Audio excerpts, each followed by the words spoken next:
Ibn Majah had a history book and a Quran commentary book, and these two books have been lost. Continuing, narration 141,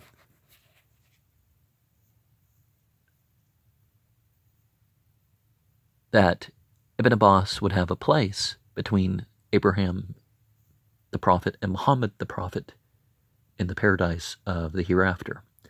And in a historical sense, as far as it's, written by him in his lifetime, that sort of thing, we find that Ibn Abbas narrated more sayings, events regarding Muhammad than anybody.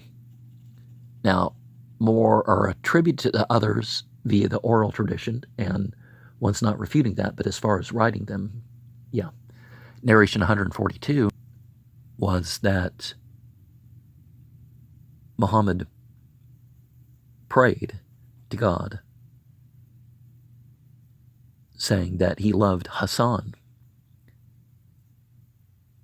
and to love those who love him. And the next narration confirms that point, that those who love Hassan and Hussein love Muhammad, and who hate them hate Muhammad. Because does that Muslim narrate the thing about the after him one would take up the rope and then it would be broken and two would pick it up? And this is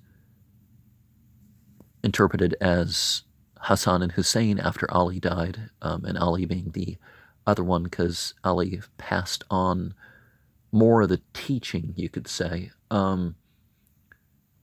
Not that there weren't rightly guided leaders aside, it's just, those three. 143 continues into the next one. It doesn't continue into the next one, but you know what I mean. It talks about Hussein and how Hussein's sort of a tribe to himself and he's a part of the same thing as Muhammad. Narration 145, that Muhammad is at peace with those who make peace with Hassan and Hussein, but he's at war with those with whom would make war with Hassan and Hussein. Of course, this is a spiritual war, but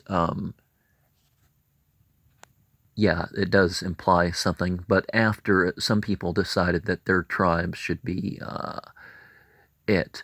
But you find in the Shia narrations that ancestry and who you know is not a position to consider as sufficient for either political or spiritual leadership.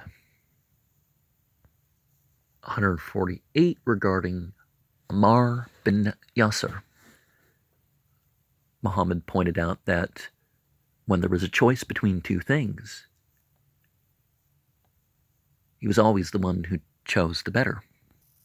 149 is one of those examples where Muhammad was told to love four people. And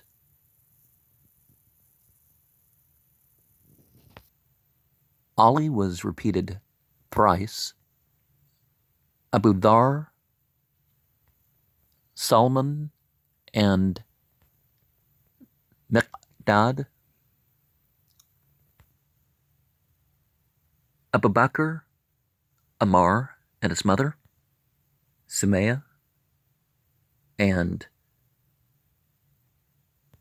Suhaib. Suhaib,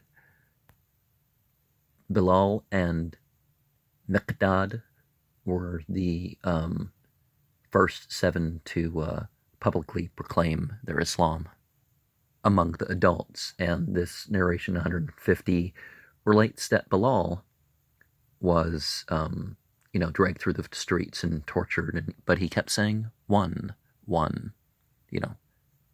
declaring the unity of God, the distinctness.